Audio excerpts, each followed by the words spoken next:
Well, looky here. Wednesday night, and I am home for the night. But it is, what is it? Yeah, 8:30. So I'm not going to be working on the truck. But let's talk a little bit about what I've been thinking about. I've been thinking about the small tank that I have. I could possibly put the small tank from here going in and then hang the compressors on either side. I'm thinking of actually going with 2 compressors, but going from here down, because I'm going to put that bridge going across, and then I'm going to do a drop down and then a ledge that comes all the way back and attaches to the inside right here at the bottom.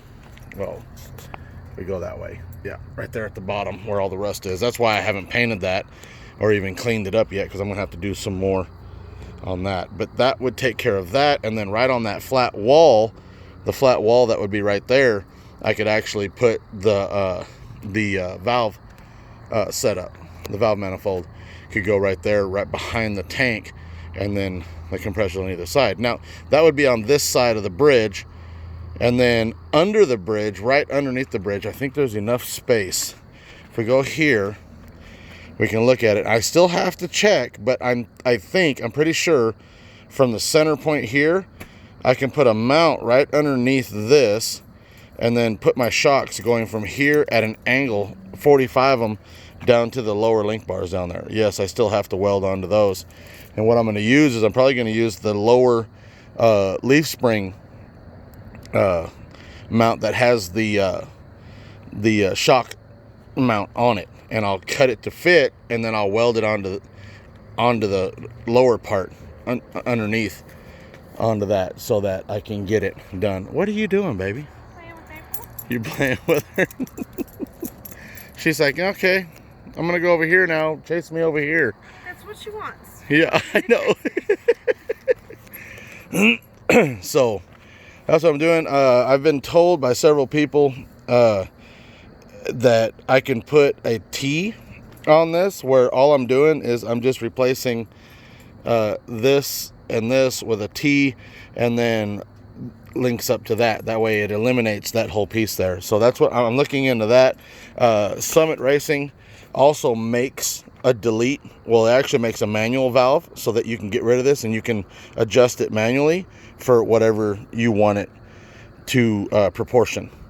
So they do have one. I think it's like $40 for a manual proportioning valve. That way you can set it and forget it, so to speak.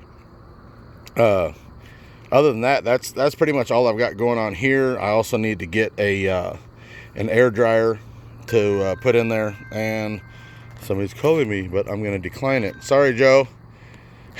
I'm not going to answer your phone call right now. I'm right in the middle of a damn video. So, yeah, it's, yeah. That's what I'm looking at on this. That'll all come together. I'm trying to make it as low as possible and under. There is a tank that I kind of was looking at, but I might just use the one that I have. The problem with the one that I have is it doesn't have a drain valve.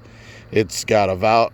It's got a port on either end, and it does not have a drain port. So it kind of limits my abilities of what I can do. So I've been looking into another one, but we got to get money first. Here, let me turn this around. We got to get money saved up a little bit again, because it ended up being a little bit more taxes than we thought, and a little bit more registration fees and everything like that. So that's what we're looking at on that. So I'm going to do a little short video. That's it. I'm going to go inside and enjoy time with my family. You guys enjoy the rest of your week, and we will see you. I'll probably be home tomorrow night, Thursday. And tomorrow night, Thursday, hopefully I'll be able to be off by then and be able to drop a load. Drop a load. Anyway, drop the load that I'm going to pick up at the yard, and then be able to just go ahead and come home. That way I have all day Friday and all day Saturday to be able to play and work on the truck. I may end up going over and helping another buddy of mine out on working on his truck. Well, not really working on his truck, but helping him move a couple things around that are a little bit too heavy for him to pick up on his own. I think there's a couple of us that are going to be going over there to help him out with that. I may end up filming if he lets me, because some people are real hush-hush about what they're doing. So we'll see how that goes, and I will talk to you guys on the next video. Subscribe, give me some thumbs up for being home. Family time begins now. Later, everybody.